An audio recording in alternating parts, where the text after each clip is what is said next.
Rais wa mpito wa Burkina Faso Ibrahim Traore ametangaza sera mpya ya mabadiliko katika mfumo wa magereza ambayo inalenga kuwahusisha wafungwa katika shughuli za kilimo katika njia ya kurekebisha tabia na kuchochea maendeleo ya jamii na kiuchumi nchini humo.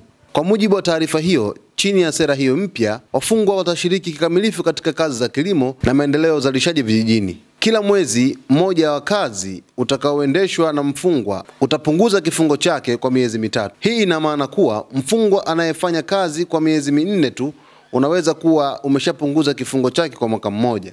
Rais Traore amesisitiza kuwa lengo kuu la mpango huu si kuadhibu wafungwa bali kuwasaidia kurejea katika jamii wakiwa wamebadilika na kuwa na ujuzi wa kuwasaidia kujitegemea.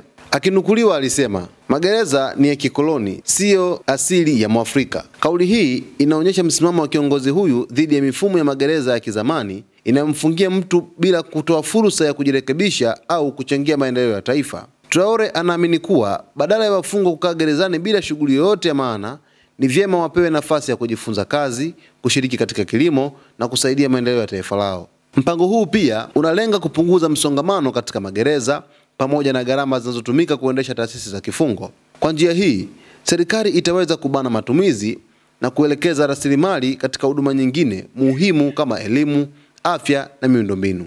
Hatua hii imepokelewa kwa hisia tofauti mitandaoni na kwa wananchi wa Afrika kwa ujumla, wengi wanaoona ni njia ya kibunifu ya Kiafrika inayochochea maendeleo ya utu badala ya kuendeleza mfumo wa kikoloni wa adhabu. Kwa mujibu wa wachambuzi wa kisiasa na haki za kibinadamu, ikiwa mpango huu utatekelezwa kwa uwazi na haki, unaweza kuwa mfano wa kuigwa kwa mataifa mengine barani Afrika ambayo hawafanyi namna hii. Hii ni Zone Media, jina langu naitwa Victor Moshi.